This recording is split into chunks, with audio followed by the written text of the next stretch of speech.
The boy's wrists were wrapped in makeshift bandages, the kind a child would tear and tie when nobody else would help. He appeared at a stranger's door after sunset, bones sharp beneath his skin, voice careful like someone who had learned that asking could be punished. He said he was hungry. He said he needed water. And then he asked a question no child should ever have to ask. Is it safe here? The porch light cut a small circle into the desert dark. In that glow, you could see the trembling, the flinch when the screen door creaked, the way his eyes kept searching the road as if the night itself might put him back where he had come from. Somewhere nearby, a house sat immaculate and quiet, the kind of place a camera would love. For years, a camera did love it.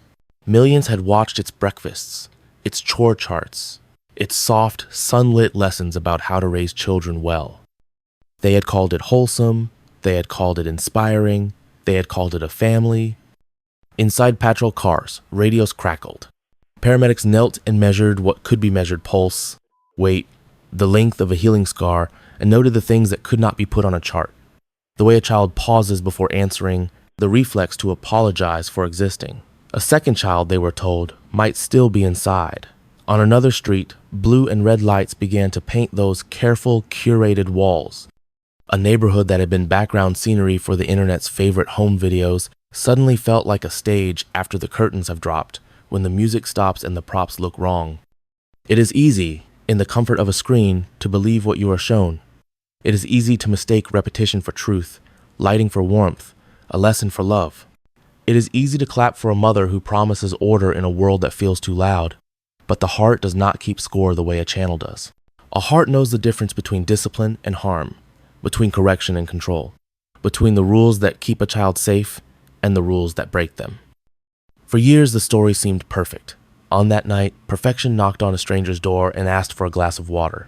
Sometimes evil doesn't hide in the dark at all, it smiles into a lens. The Franke home sat on a quiet street in Springville, Utah. Sunlight spilling over a 2-story house painted the color of cream and calm. Inside, every wall seemed curated for the lens. Framed quotes about gratitude, chore charts laminated and color-coded, 6 children in matching outfits smiling for the day's video thumbnail. To the world, Ruby Franke was not just a mother, she was the mother millions of people wish they could be. Her YouTube channel, 8 Passengers, began in 2015 as a small window into a wholesome Mormon household. Ruby filmed everything: school mornings, birthday breakfasts, family prayers, even moments of discipline. She spoke softly, like a teacher guiding lost souls. Children need structure, she'd say, her voice gentle but certain. Boundaries create love. At first, audiences adored her. Brands wanted partnerships. Mothers filled comment sections with thanks. You're teaching us how to raise strong kids. She became an emblem of the clean living influencer, faith, order, and family. But beneath the perfect editing and cheerful titles, something darker hummed. Her husband, Kevin Franke, a university engineering professor, was often seen in the background, quiet, reserved, supportive. Their 6 children, Shari, Chad, Abby, Julie, Russell, and Eve, became characters in a serialized life, their milestones broadcast to millions. Each smile, each tear, each lesson was content. And yet, as early as 2020, viewers began to sense cracks in the facade. There was the clip where Chad, then a teenager, confessed he'd been forced to sleep on a beanbag for months as punishment for a prank. Ruby defended the choice. It's natural consequences, she said. Another video showed her denying lunch to a younger child who'd forgotten to pack it, saying, "This will teach her responsibility." Still, most fans brushed it off: strict parenting, tough love, Mormon discipline. The algorithm rewarded engagement, not empathy. Each controversy became a spike in views, another headline, another lesson about raising accountable children. What the audience didn't see was the slow tightening of control. As Ruby's beliefs deepened, so did her alliance with Jody Hildebrandt, a self-proclaimed life coach from Connections Classroom, a group preaching obedience and purity through tough truth. Jody's message was absolute. Sin must be exposed through suffering. Behind closed doors, Ruby found validation for the strictness the internet had begun to question. Discipline turned into doctrine. Love became proof of loyalty. Every correction was framed as salvation. In the glow of the camera light, Ruby's eyes often shimmered not with warmth, but with conviction, the kind that no longer listened, the kind that believed pain was healing. While her children learned to smile on cue, she learned to silence doubt. And as the world kept watching, applauding, and subscribing, the darkness inside that perfect home began to grow quiet, justified, and unseen. It was the 30th of August 2023, just another hot night in the quiet desert town of Ivins, Utah. The houses there stood far apart, the air still and heavy, the kind of silence that makes every sound feel amplified. At around 10 p.m., a man heard a faint knocking on his door, hesitant, uneven, almost too light to notice. When he opened it, he didn't find a neighbor. He found a boy, 12 years old, barefoot, skin gray from exhaustion, lips cracked, wrist wrapped with dirty duct tape, his frame frighteningly thin. The boy's voice shook as he whispered, "I need food and water." He had climbed out of a window, run through the desert, and crossed yards in the dark, running not from monsters in the night, but from the people meant to protect him. The neighbor stared in disbelief. He gave the boy a drink, then called 911. What the police found next would make headlines around the world. Inside a nearby home belonging to Jody Hildebrandt, officers discovered another child, Ruby Franke's 10-year-old daughter, in similar condition. Malnourished, bound, visibly injured. Paramedics reported that both children were severely emaciated, showing signs of prolonged abuse and neglect. When police questioned the boy, he told them something chilling.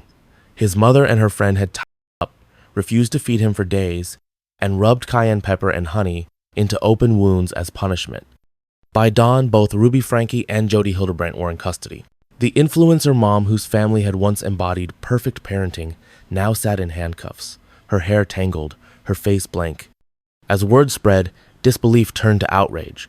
Viewers who once called her inspirational scoured old videos, hearing new meaning in her words. "Children need to learn through suffering," she had said. "Pain teaches accountability." Now, those phrases sounded less like guidance and more like a confession. Neighbors described the arrest scene: flashing lights against stucco walls, officers carrying evidence bags, the faint sound of a child crying somewhere down the street. One of them recalled, "It didn't look like a rescue. It looked like an exorcism of everything we thought was good." Online, the facade crumbled in real time. Fans unfollowed in horror. The channel vanished overnight. And yet, the question lingered in every headline. How did a family worship for virtue become a symbol of cruelty? How could the same smile that once promised love now mark the face of a monster? That night, the truth didn't just escape through a window, it escaped years of illusion.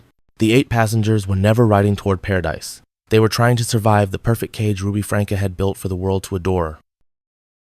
The investigation unfolded slowly, layer by layer, stripping away the illusion of the perfect family Ruby Franke had built for the world to see. Detectives who entered Jody Hildebrandt's property described it as a place drained of warmth, windows covered, doors bolted, the air thick with the sterile silence of fear. Every detail spoke of control. There were notebooks filled with strict rules written in neat handwriting, phrases like repent through suffering and truth through pain. On a kitchen counter sat a list of punishments, ranked by severity. When the questioning began, Ruby didn't weep or plead. She spoke with an unsettling calm, her tone confident, almost rehearsed. She told investigators that what she had done was love, not cruelty. They needed to learn, she said. Pain is how the soul becomes clean. Her words chilled the officers in the room. It was not the voice of someone who had lost control, but of someone who believed every word was righteous. For years, Ruby had sought guidance from Jody Hildebrandt, a self-styled spiritual counselor who mixed moral dogma with punishment disguised as therapy. Together, they developed a system that blurred the line between faith and fanaticism. Jody preached that sin lived inside the body and had to be expelled through discipline. Children, she said, were born deceitful. They needed to confess, to suffer, to obey. Ruby believed her. The woman who once spoke softly about responsibility and boundaries had now found divine justification for cruelty. Evidence recovered from Ruby's emails and recordings revealed how deep the manipulation went. She had cut herself off from her husband, Kevin, and from her oldest daughter, Cherie, who had already begun to suspect something was wrong. In private messages, Ruby wrote about purifying her children from darkness. To her, disobedience wasn't a phase, it was sin, and sin demanded punishment. When the children were finally interviewed by child protection officers, their voices trembled. They paused often, as if waiting to be corrected. They told stories of being tied up, of begging for food, of being told they were evil. One of them whispered, "Mom said if I was good, I could eat again." The words hung in the air, heavy and irreversible. Doctors confirmed the physical evidence: extreme malnutrition, scars around the wrists and ankles, and wounds that had been treated with honey and cayenne pepper, the same cleansing remedy Ruby had mentioned in her videos. The public, once captivated by her polished life, began to rewatch old clips. What had seemed like lessons in tough love now felt like hidden warnings: the distant looks from the children, the nervous laughter, the way Ruby's voice sharpened whenever she spoke about truth. Viewers realized they had witnessed abuse in real time and mistaken it for discipline. The internet that had once adored her turned into an archive of her dissent. Psychologists who studied the case later described Ruby as consumed by moral absolutism, a mind trapped in certainty. To her, there was no difference between right and wrong, only purity and corruption. Pain became proof of devotion. Jodi Hildebrandt had not only encouraged her, she had fed the delusion, convincing Ruby that she was chosen to save her children's souls. Together, they built a theology of punishment and called it love. By the time the police arrived that August night, Ruby's children had learned to survive silence. The house that once filmed morning routines and laughter had become a prison of scripture and fear. Behind the perfect smile that once charmed millions, Ruby Franke had disappeared into her own darkness, and the monster she had become spoke in her voice. The courtroom in Street George, Utah was silent, heavy with the weight of disbelief. The faces in the gallery were pale and rigid parents, journalists, former fans who had once admired her lessons about discipline and love. Now they sat still, watching the woman who had preached virtue face the evidence of her cruelty. Ruby Franke entered wearing a beige prison jumpsuit. Her hair, once styled for YouTube thumbnails, hung flat and colorless. She kept her hands folded on the table, eyes fixed on the floor, as if she were still trying to control the narrative, as if silence could rewrite what had already been seen. The prosecutor read the charges: 4 counts of aggravated child abuse, each representing months of deliberate pain. Photos were shown only to the court, images too disturbing for the public record. One officer described them quietly: the duct tape, the marks around the wrists, the hollow eyes of a child who had forgotten how to trust an adult. The words filled the room like ash. When the judge asked Ruby if she understood the charges, she nodded. Her voice, barely audible, trembled between confession and justification. "I wanted to help them," she said. "I thought I was saving them." For a brief moment, she looked up, not at the judge, not at the press, but toward an empty corner of the room, as if searching for a face that would agree. But there was none. Her attorney spoke of manipulation, of Jodi Hildebrandt's influence, of indoctrination disguised as faith. It was true the line between victim and perpetrator was blurred, but the facts remained unshakable. Ruby had chosen to believe. She had chosen to act, and children had suffered because of it. The judge's words were measured, unflinching. "You speak of cleansing," he said, "but you forgot the simplest truth: love does not destroy." He handed down 4 consecutive sentences of 1 to 15 years each. The courtroom stayed silent. There was no applause, no outrage, only a long, collective exhale. Outside, reporters swarmed the steps, their microphones raised toward a single voice that mattered most: Shari Franke, Ruby's oldest daughter. She spoke with tears, but without hesitation. "Justice doesn't erase what happened," she said, "but it means we were finally heard." Behind her, siblings stood quietly, hands linked. They had learned the language of survival, and for the first time, they could speak without fear. As Ruby was led away in handcuffs, her eyes lingered on the crowd, the same crowd that once adored her. For years, she had lived through a lens, shaping reality one video at a time. Now, the lens was gone. All that remained was truth. In the hall outside the courtroom, a reporter asked a question that hung like smoke. How does a mother become a monster? No one answered. The story itself already had. The house in Springville stands quiet now. The white walls that once glowed in YouTube videos are dimmed by dust and silence. No camera lights, no staged breakfast, no smiling thumbnails promising lessons in love. Just empty rooms and the faint echo of laughter that was never as happy as it seemed. After the sentencing, the world moved on, but the question stayed. How could millions of people watch a family unravel in real time and not see it happening? How did a digital audience become a silent witness to years of pain? Ruby Franke's channel, 8 Passengers, no longer exists. The archive is gone, deleted, erased from the platform. But the internet, never forgets. Fragments of her words, her smiles, her truth lessons still circulate across forums and documentaries, replayed like confessions in disguise. Every clip is a reminder that evil doesn't always hide in darkness. Sometimes it poses beneath perfect lighting. Her children live under state protection now, separated, rebuilding their lives away from the lens that once defined them. Therapists describe their recovery as fragile but hopeful. For the first time, they are learning what silence sounds like when it isn't punishment, when it's peace. In interviews, psychologists call the case a mirror of modern parenthood. It forced people to question not just Ruby, but themselves, their appetite for content, their faith in the illusion of perfection. Audiences who once watched family channels without hesitation now scroll slower, more careful, wondering what might be hidden behind every curated frame.